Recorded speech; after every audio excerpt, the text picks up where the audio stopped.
এই মুহূর্তে আবহাওয়ার খবরে নজর রাখবো। গরমে নাজেহাল বঙ্গবাসী। তাপপ্রবাহের সঙ্গে পাল্লা দিয়ে বাড়ছে আর্দ্রতাজনিত অস্বস্তি। এখনই বৃষ্টির খবর শোনাতে পারছে না হাওয়া অফিস, বরং তীব্র তাপপ্রবাহের সতর্কতা জারি করেছে আলিপুর আবহাওয়া দপ্তর। বঙ্গে এখনই বৃষ্টি নয়, উল্টে তীব্র সতর্কতা, তাপপ্রবাহের তীব্র সতর্কতা জারি করেছে আলিপুর আবহাওয়া দপ্তর।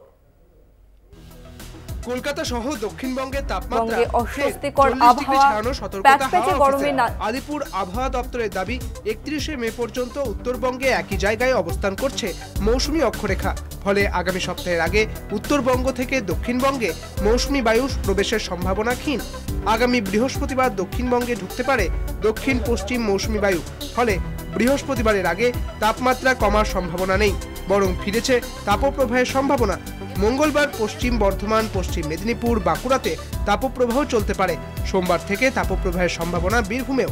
বৃহস্পতিবার পর্যন্ত গরম ও গরমজনিত অস্বস্তি জারি থাকবে কলকাতা এবং গোটা দক্ষিণবঙ্গে। প্রখর গরমেই জলের সমস্যায় জেরবার বহরমপুরবাসী। বহরমপুর পৌরসভার 28 নম্বর ওয়ার্ডের জমিদারি এলাকায় বেশ কিছু বাড়িতে জল থাকছে না বলে অভিযোগ। স্থানীয়দের অভিযোগ, যান্ত্রিক ত্রুটির কারণে পৌরসভার সরবরাহ করা জল দিনে মাত্র 2 ঘন্টা পাওয়া যাচ্ছে, কিন্তু 28 নম্বর ওয়ার্ডের বাসিন্দারা তাও পাচ্ছেন না বলে অভিযোগ। অন্যদিকে জল সরবরাহ নিয়ে রাজনৈতিক তরজা দক্ষিণ দিনাজপুরের গঙ্গারামপুরে লোকসভা ভোটে বিপুল সমর্থন পেয়েছে বিজেপি, যার জেরেই জল, রাস্তার আলোর মতো নাগরিক পরিষেবা তৃণমূল বন্ধ করে দিয়েছে বলে অভিযোগ বিজেপির।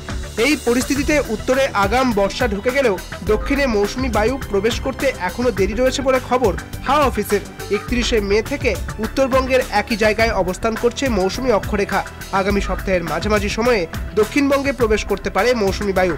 দক্ষিণে দহন জ্বালা থাকলেও উত্তরে বৃষ্টির সম্ভাবনার কথা শুনিয়েছে হাওয়া অফিস। সপ্তাহের শুরুতেই বৃষ্টি হতে পারে জলপাইগুড়ি, আলিপুরদুয়ার, কোচবিহার এবং উত্তর দিনাজপুরে।